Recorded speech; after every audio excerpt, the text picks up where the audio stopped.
పులివెందులలో షర్మిల కావచ్చు, సునీత కావచ్చు చేసిన ప్రచారం కానీ, చేసిన అభ్యర్థనలు కానీ మొత్తానికి ఫలిస్తాయంటారా?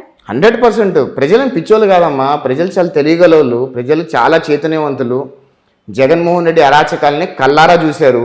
ప్రతిపక్ష పార్టీ కార్యకర్తల్ని దాదాపు 1200 మంది పైగా జగన్మోహన్ రెడ్డి పార్టీ చంపేసింది గత 5 సంవత్సరాల్లో. దాదాపు 90 మంది తెలుగుదేశం పార్టీ నాయకుల మీద దాడులు చేసింది. అంటే ప్రత్యక్షంగా పోలీస్ స్టేషన్ తీసుకెళ్లి కొట్టడం కానీ, దొంగ కేసులు పెట్టడం కానీ అలా చేశారు. అదేవిధంగా జనసేన పార్టీ కార్యకర్తల్ని, వీర మహిళల్ని ఎంతమంది హింసించారు, వేధించారో మనం చూసాము. సామాన్య ప్రజల్ని, ప్రశ్నించిన సామాన్య ప్రజల్ని కూడా చంపేశారు. అంటే జగన్మోహన్ రెడ్డి పరిపాలనలో చంపటాలు, నరుక్కోటాలు తప్పితే అభివృద్ధి, సంక్షేమం అనేది ఎక్కడా లేదు. అప్పు తెచ్చి సంక్షేమం చేసే పనికిమాలిన ముఖ్యమంత్రి భారతదేశంలో ఎవడన్నా ఉన్నాడు అంటే అది జగన్మోహన్ రెడ్డే. ఈ జగన్మోహన్ రెడ్డి వల్ల ఆంధ్రప్రదేశ్ రాష్ట్రం నష్టపోవడం కాదు, యావత్తు భారతదేశం పరువైపోయింది. ఎందుకంటే ఆంధ్రప్రదేశ్ రాష్ట్రంలో 2014 నుంచి 2019 వరకు పెట్టుబడులు పెట్టడానికి ప్రపంచ స్థాయి పెట్టుబడిదారులు వచ్చి పెట్టుబడులు పెడితే 2019లో ఒక్క ఛాన్స్ అని గెలిచిన జగన్మోహన్ రెడ్డి ప్రపంచ స్థాయి పెట్టుబడిదారులందరినీ కూడా ఆంధ్రప్రదేశ్ రాష్ట్రం నుంచి తన్ని తరిమేశాడు.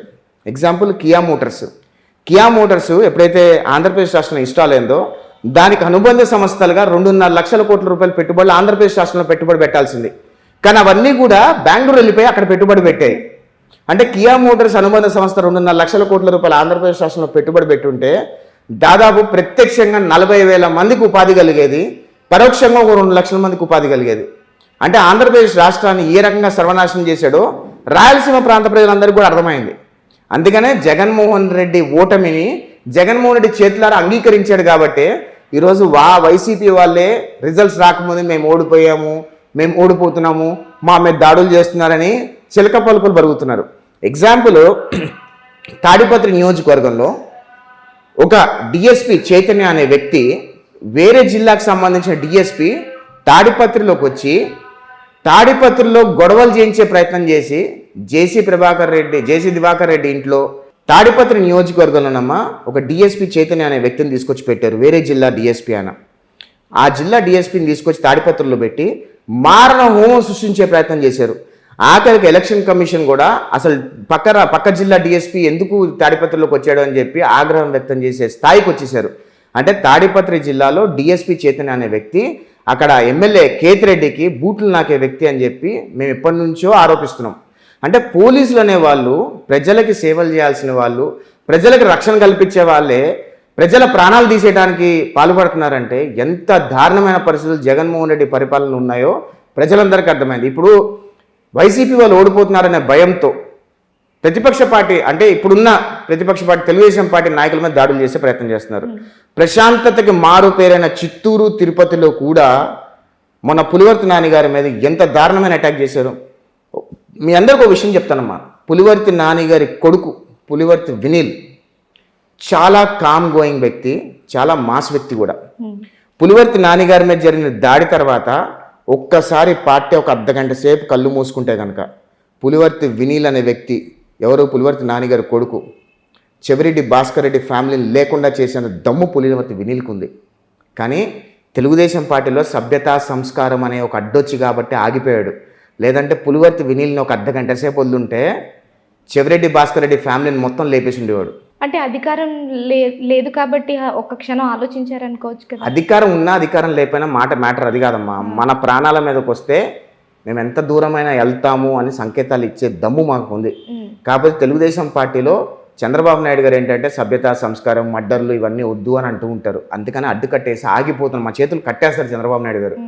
ఒక్కసారి చంద్రబాబు నాయుడు గారు ఒక అర్ధగంట సేపు స్టేట్ మీది అని పరిటాల శ్రీరామ్ గారికి, జేసీ అస్మిత్ గారికి, పులివర్తి వినీల్ గారికి, దూలుపాల నరేంద్ర గారికి, జూలకంటి బ్రహ్మానందరెడ్డి గారికి, ఇలాంటి వాళ్ళకు ఒక అర్ధగంట సేపు స్టేట్ని వదిలేశారనుకోండి, ఆంధ్రప్రదేశ్ రాష్ట్రంలో వైసీపీ రౌడీ మూకలు ఎవరెవరైతే ఉన్నారో వాళ్ళందరూ కనుమరుగైపోతారు. చీడ పురుగులందరినీ ఏరేస్తారు వీళ్ళంతా కూడా. వీళ్ళకి అంత కెపాసిటీ ఉంది, అంత దమ్ముంది. కాకపోతే ఆంధ్రప్రదేశ్ రాష్ట్రంలో తెలుగుదేశం పార్టీ కార్యకర్తల్ని చంద్రబాబు నాయుడు గారు చేతులు కట్టేసి మర్డర్లొద్దు, ప్రశాంతతగా ఉండాలి, మన సభ్యత సంస్కారంతో ఉండాలి అని పదే పదే చెప్తారు. కాబట్టి ఆగి ఉన్నాను తప్పితే ఒక 5 నిమిషాలు మాది కాదు అనుకుంటే వైసీపీ వాళ్ళకంటే భయంకరమైన దాడులు, వైసీపీ వాళ్ళకంటే భయంకరమైన మారణ హోమాలు సృష్టించే దమ్ము ఆ గుండె ధైర్యం మా అందరికీ ఉంది. ఒకవేళ ఇప్పుడు జూన్ 4 తర్వాత కూటమి ప్రభుత్వమే అధికారంలోకి వస్తే ఒకవేళ ఈ హత్య రాజకీయాలు అనేవి ఇక్కడతో ఆగిపోతాయా, లేకపోతే రివెంజ్ ప్లాన్స్ ఏమైనా ఉన్నాయా టీడీపీకి? డౌటే లేదమ్మా. మమ్మల్ని హింసించిన వాళ్ళని, మమ్మల్ని వేధించిన వాళ్ళని, మా మీద దొంగ కేసులు పెట్టిన వాళ్ళని, మమ్మల్ని కొట్టిన వాళ్ళని, మమ్మల్ని తిట్టిన వాళ్ళని, మమ్మల్ని ట్రోల్ చేసిన వాళ్ళని ఎవ్వడిని వదలము. దానిలో ఎటువంటి బేసిజాలకు పోయే ప్రసక్తే లేదు. లోకేష్ బాబు గారు క్లియర్గా చెప్పారు. రెడ్ బుక్లో అందరి పేర్లు రాసుకున్నామమ్మా. ఎవడెవడైతే ఏ అధికారి అయితే తోక జాడిచ్చాడో, ఎవడెవడైతే వైసీపీ నాయకుల బూట్లు నాకి వాళ్ళ ఎవరైతే డ్యూటీ చేయాల్సిన వాళ్ళు డ్యూటీ చేయకుండా అతి ఉత్సాహం ప్రదర్శించారో, ఎవరైతే వైసీపీ కార్యకర్తలు అతి ఉత్సాహం ప్రదర్శించారో, వైసీపీ కార్యకర్తలు ఎవరైతే తెలుగుదేశం జనసేన మహిళలను ట్రోల్ చేశారో వాళ్ళు ఎవ్వరిని వదిలే ప్రసక్తే లేదు. ఖచ్చితంగా 100కి 100% తిరిగిచ్చే బాధ్యత తెలుగుదేశం పార్టీ మా నాయకుడు లోకేష్ బాబు గారు తీసుకుంటారు. దానిలో ఎటువంటి బేసిజాలకు పోయేది లేదు. నేను చెప్పను ఇప్పుడు మేమేం రివెంజ్ తీసుకోమని, ఖచ్చితంగా రివెంజ్ తీసుకుంటాం, దానిలో డౌటే లేదు. No second question. అంటే చంద్రబాబు నాయుడు గారు హత్య రాజకీయాల్ని ప్రోత్సహించరు, సభ్యత సంస్కారం టీడీపీ ప్రభుత్వానికి సొంతం అని ఇప్పుడు ఒక కామెంట్ చేసిన మీరు మళ్ళీ మేము రివెంజ్ ప్లాన్ తీసుకుంటాము, మేము డెఫినెట్లీ మా మీద ఎవరైతే దాడులు చేశారో వాళ్ళ మీద మేము డెఫినెట్లీ తిరిగి దాడి చేస్తాము అని మీరే చెప్తున్నారు. నేను తిరిగి దాడి చేస్తామని చెప్పలేమ్మా, రివెంజ్ తీసుకుంటామని చెప్పాం. ఖచ్చితంగా లీగల్ ప్రాసెస్లో రివెంజ్ తీసుకుంటాం. ఖచ్చితంగా ఎవరైతే వైసీపీ సైకోలు, ఎవరైతే కార్యకర్తలుగా నాయకులు ఉన్నాడు, ఎగ్జాంపుల్ చెప్తాను, కొడాలి నానిగాడు కానీ, వల్లభనేని వంశీగాడు కానీ, మన పేరుని నానిగాడు కానీ, అదేవిధంగా డాబర్ మ్యాన్ వాడి పేరేంటి అనిల్ కుమార్ యాదవ్ కానీ, అంబటి రాంబాబు కానీ, ఇలా కొంతమంది యదవలు సైకోలు పనికిమాల నాయకులు ఉన్నారు.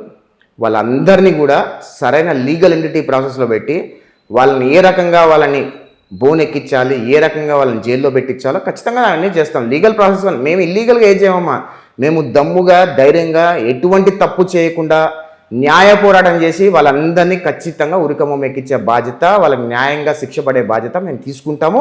అది లోకేష్ గారు తీసుకుంటారు. లీగల్ ఎంటిటీ ప్రాసెస్లో వాళ్ళందరూ శిక్షలు పడేలా చేస్తాం. దానిలో ఒక అనిల్ యాదవ్ గారు కావచ్చు, రోజా గారు కావచ్చు, మిగతా వైసీపీలో ఎవరైతే ఉన్నారో ఆ నాయకులు ఎవరైనా కావచ్చు, నేతలు ఎవరైనా కావచ్చు, వాళ్ళందరూ ముందుగానే, ఇందాక మీరు కూడా మాట్లాడారు, ముందుగానే ఓటమిని ఒప్పేసుకుంటున్నారు అని. అంటే నిజంగానే వాళ్ళకి ఓటమి భయం పట్టుకుందంటారా? రోజా చిత్తుగా ఓడిపోబోతుంది, రాసి పెట్టుకోండి.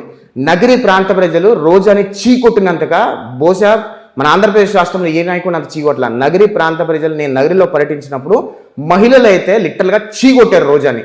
ఇంత దరిద్రమైన మహిళ మా నియోజకవర్గంలో ఎమ్మెల్యేగా ఉంది ఏంటి సార్ అని అడిగారు నన్ను, లిటరల్గా అడిగారు నన్ను. ఎందుకంటే రోజా 2019 ఎఫిడవిట్లో 36 కోట్ల రూపాయలు ఎంత ఆస్తి చూపించింది. 2024 ఎఫిడవిట్లో 400 కోట్ల రూపాయలు ఆస్తి చూపించింది. ప్రజలకు అర్థం కాదా ఎంత సంపాదించింది, ఎంత అక్రమంగా సంపాదించిందో. ఆఖరికి రోజా బతుకు ఎంత నీచమైన బతుకు అంటే, ఆఖరికి తిరుపతి దర్శనాలు కూడా 10,000 రూపాయలకు అమ్ముకున్న నీచమైన బతుకు రోజాది. అలాంటి క్యారెక్టర్ని ఎవరైనా ఎంటర్టైన్ చేస్తాడా? ఎవరైనా ఇంకోసారి ఎమ్మెల్యేగా గెలిపిస్తారా? అదేవిధంగా అనిల్ కుమార్ యాదవ్ కానీ వీళ్ళందరూ ఏంటంటే పోలీసుల రక్షణ వలయంలో ఉండి చాలా గొప్పగా మాట్లాడే పిల్ల నాయకులు వాళ్ళంతా కూడా. అంటే నేను అంటుంది ఏంటంటే తెలుగుదేశం పార్టీ కార్యకర్తలు కానీ నాయకులు కానీ గత 5 సంవత్సరాలుగా పోలీసుల రక్షణ వలయంలో లేకుండానే మేము ఒక యుద్ధం చేసాం. ఒక సైకోని, ఒక ఉగ్రవాదితో యుద్ధం చేసాం మేము. జగన్మోహన్ రెడ్డి అనేవాడు ఎట్లాంటి వాడు అంటే, నా అభిప్రాయం చెప్తాను, బీపుల్ లేకుండా అయ్యింది మీకు ధైర్యం ఉంటే.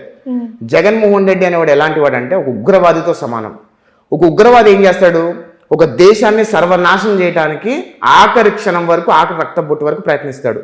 అదే జగన్మోహన్ రెడ్డి రాజకీయ ఉగ్రవాదిలాగా ఎలక్షన్స్ అయిపోయిన తర్వాత కూడా ఓడిపోతున్నాడని తెలిసి కూడా ఈవీఎంలని బ్యాలెట్లని తిమ్మిన్ బొమ్మిన్ చేయాలనే ప్రయత్నంలో భాగంగానే ఆ పిల్ల సైకిల్ ద్వారా దాడులు చేయించే ప్రయత్నం చేస్తున్నాడు. అందుకనే జగన్మోహన్ రెడ్డిని ఒక ఉగ్రవాదితో పోల్చా నేను. ఖచ్చితంగా నేనే కాదమ్మా, నేను ధైర్యంగా మాట్లాడగలుగుతున్నా.